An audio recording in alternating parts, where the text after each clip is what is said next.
ऐसी क्रिकेट पे और आप इमामुल हक का कह रहे हैं एक पे था, एक पे कुशाल मेंडेस था, एक उसके बाद 121 आए। समझने की पाकिस्तान में बैठे हुए यंग लड़के और लड़कियों को ये समझने की जरूरत है कि भाई जिनके पीछे आप भाग रहे हो उनका यही हाल होगा। वो 4 ओवर्स के बॉलर हैं। ये वही पाकिस्तान है ना जिनकी गली गली से बुमराह निकलता है, गली गली से सिराज निकलता है। ओ भाई, अगर आपकी गली गली में से सिराज निकलता है, गली गली में से बुमराह निकलता है, तो ये ठुल्लड़ कौन से लेके गए हुए हो? के कह रहे हैं मुश्किल गाइड, ये मुश्किल गाइड था, इस मुश्किल ने तुम्हारी बिगड़ा बजा दी। शुक्र करें कि कौशल मेंडिस आउट हुआ तो ये 350 से काम हो गया। ये 420-30 का स्कोर था। आपको लगता है समथिंग रॉन्ग विद शाहीन, मतलब उनकी जो रफ्तार है या पेस है, कुछ लग रहा है कि something that's bothering him there? Maybe I don't know, कोई इंजरी हो छोटी मोटी? फातिमा, हर बॉलर का एक इम्पैक्ट होता है और जैसे शाहीन ने पास में विकेट ली है तो वो सारे एक्सपेक्ट यही कर रहे हैं कि शाहीन वैसे की ही सेम बॉलिंग करके दिखाए। अगर आज सुपर पर्चियों, ये भतीजा माफिया, ये सारी माफिया ने, ये लैपटॉप गड़बड़ माफिया, ये कैंसर की तरह जो क्रिकेट को चिमड़ी माफिया शाहीन अफरीदी को बताया है कि भाई तू सिर्फ T20 का बॉलर है, तू सिर्फ 4 ओवर का बॉलर है। 4 ओवर के बाद तुझे बॉलिंग नहीं होती, 4 ओवर के बाद तू ठुल्लो हो जाता है, 4 ओवर के बाद तेरा कबाड़ा निकल जाता है। पाकिस्तान की बॉलिंग की वर्ल्ड क्लास, बेहतरीन, शानदार, पूरी दुनिया में सबसे बेहतरीन, लेकिन ऑन पेपर ही आप कह सकते हैं, ग्राउंड में तो जो हाल हुआ है, एक स्टेज पर यकीन करें ऐसा लग रहा था कि जैसे वो की जयसूर्या वाले जमाने पे टाइम पहुंच गया। अबे इनकी बॉलिंग पे तो कम से कम खुदारा कोई बड़ा शो करके मैच जितवा दे। मेरे वर्ल्ड क्लास, मेरे थर्ड क्लास, चलो यूं ले लो। मैं ये कह कुछ लोग कहते हैं पाकिस्तान में कि वो बुमराह से बेहतर बॉलर है।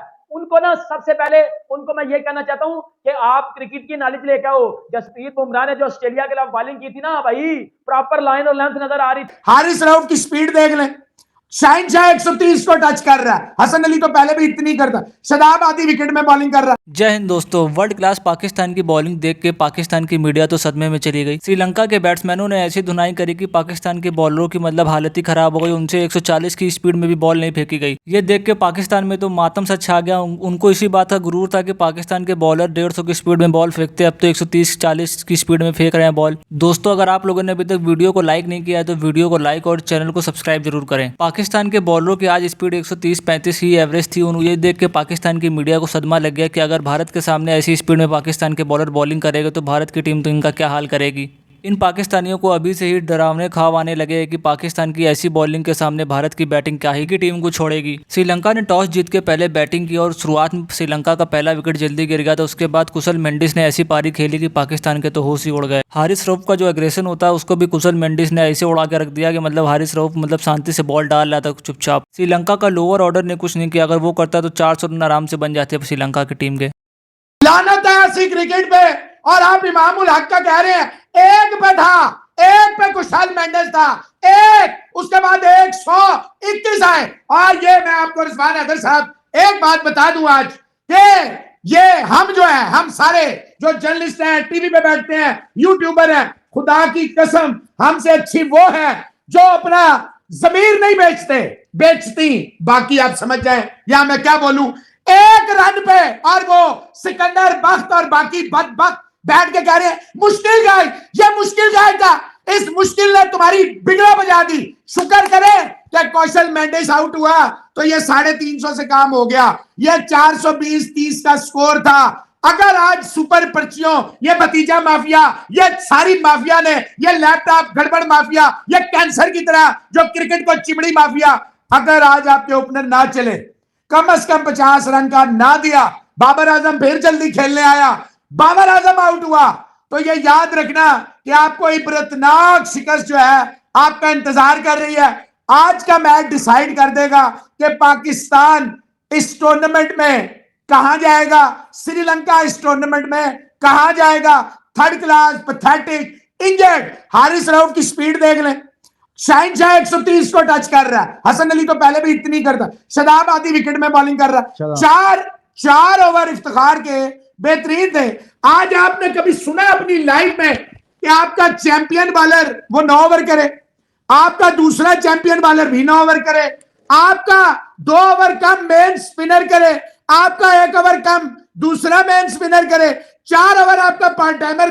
कभी आपने जिंदगी में सुना मुझे ये बताएं, अगर आपने कभी किसी ने सुना है आज तक तो मुझे जरा बताइए। मैं स्टूडेंट हूं, आई don't know about the facts and figures and stats.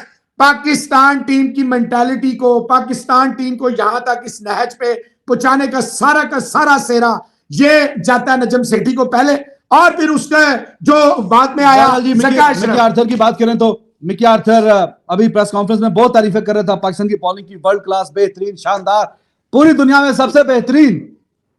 लेकिन ऑन पेपर ही आप कह सकते हैं, ग्राउंड में तो जो हाल हुआ है, एक स्टेज पर यकीन करें ऐसा लग रहा था कि जैसे वो कि जयसूर्या वाले जमाने पे टाइम पहुंच गया। चौका छक्का, छक्का चौका, दुक्की चौका, हर ओवर में चौका छक्का, यही चल रहा था भाई। कैसे वहां तो फिर बुमराह नहीं था तो इंडिया की टीम को तो किस क्वालिफाइंग राउंड खेलने चाहिए थे। बुमराह बहुत बेहतर है। हाँ भाई, टॉपले आज आया, उसने देखे टुपली कर दिया, 4 आउट कर गया, बांग्लादेश के 40 रन देख। इसका मतलब, और आप मानते नहीं है, आपके ये इंजर्ड है, ये जो आपके प्लेयर है शाहीन, रऊफ हसन तो है इंजरी से, ये इंजर्ड है, 130 से इनके ऊपर जाना ही नहीं होता, इनकी लगता है टांगे नहीं, सारा जिस्म कांपता है। मुझे ये बताएं, पाकिस्तान क्रिकेट बोर्ड ने क्या प्लान बनाया था?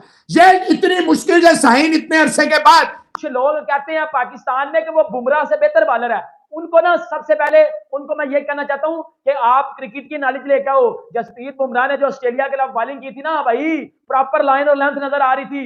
जिस तरह उसने मिचेल मार्श को अंदर बॉल लाई, मैं शाहीन अफरीदी ये गलती कर रहा था, वो तो मैं कहता हूं ऐसी बॉलिंग तो T10 में कोई नहीं करता। कम से कम T10 में भी बंदा कहता है कि कुछ ना कुछ तो बेहतर कर जाओ ना। आपका घंटा बजा दिए, आपका घंटा बजा दिया आज श्रीलंका ने। और घंटों पर निकलो बाहर ना, आज बाहर निकलो, अब बाहर निकलने का टाइम है, बाहर निकलो। मैं किसी को नेपाल नहीं जाने दूंगा, निकलो ऐसी की तैसी बाहर। टेपिए भाई, वो कब से तू टेपिए ने जब से ईशान किशन को वो इशारा किया था, उसके बाद ऐसी इसको मनुष्यत को जो है वो उसने बददुआ दिया ईशान किशन ने कि घंटा बज गया इसका। हर बंदा इसको मारता है। टेपिए को 1 ओवर में 20 पड़ा है, टेपिए को 1 ओवर में कुशाल मेंडिस ने 20 मारा है। मैं अब आप देखें, अब आते हैं शुरू से अब शुरू करते हैं। सबसे पहले क्या हुआ? सबसे पहले बाबर आजम जो टिपिकल पाकिस्तान का घंटा है, जो पाकिस्तान को रिप्रेजेंट कर रहा है जाके उधर इंडिया में और घंटा बजवा रहा है, वो ये है कि जब जिसने शनाका ने एक टॉस जीता, उसने बोला हम बैटिंग करेंगे। बाबर कहता ठीक है जी, मैं तो बॉलिंग करना चाह रहा था। बाबर के अल्फाज सुनिएगा, मेरे घंटे के अल्फाज सुनिएगा। मेरा घंटा कह रहा था कि जी हम तो जी बॉलिंग करना चाह रहे थे और हम पहले 10 ओवर्स में रिस्ट्रिक्ट करेंगे, नई बॉल का यूज करेंगे। इनकी नई बॉल का यूज देखिएगा कि इन्होंने कैचेस ड्रॉप किए। बाबर ने सबसे पहले गलत फील्डिंग खड़ी की, उसके बाद शाहीन अफरीदी का तो ऐसा उन्होंने, मैं कहता हूं रंपू लगाया ना, ऐसा मांझा लगाया उसको शाहीन अफरीदी को बताया कि भाई तू सिर्फ T20 का बॉलर है, तू सिर्फ 4 ओवर का बॉलर है। 4 ओवर के बाद तुझे बॉलिंग नहीं होती, 4 ओवर के बाद तू ठुल्लो हो जाता है, 4 ओवर के बाद तेरा कबाड़ा निकल जाता है। उसके बाद जो हालत की टेपिए की, हालत की, टेपिए को मुझे नहीं लगता इससे बुरी बीमार पड़ेगी सही, 14 को पड़ेगी, 14 को इसका सॉफ्टवेयर मजीद अपडेट होगा। जिस कप्तान, अब आते हैं बाबर घंटे पे। देखो अब उस दिन क्या हुआ था, जब 105 पे ऑस्ट्रेलिया के 2 आउट थे, तब क्या हुआ था, रोहित शर्मा और विराट कोहली एक दूसरे के पास आए, प्लान किया। विराट ने रोहित को बोला कि देखा दोस्तों, इन पाकिस्तानियों को अभी से ख्वाब आने लगे कि भारत की बैटिंग इस पाकिस्तानी बॉलिंग के अगेंस्ट क्या करेगी। इनको इस बात का भी डर सता रहा है कि अगर श्रीलंका के सामने से पाकिस्तान की बॉलिंग 350 रन खा रही, तो भारत की बैटिंग के सामने इनका क्या असर होगा। और वहीं दूसरी तरफ पाकिस्तान की फील्डिंग देख के पाकिस्तान की मीडिया ने तो अपना आपा ही खो दिया। 2-2, 3-3 हलवा कैचे ऐसे छोड़ रहे थे पाकिस्तानी, जैसे कोई मतलब क्लब लेवल में भी ऐसी कैचे पकड़ ली जाती है। दोस्तों अगर वीडियो अच्छी लगी हो तो वीडियो को लाइक और चैनल को सब्सक्राइब जरूर करें।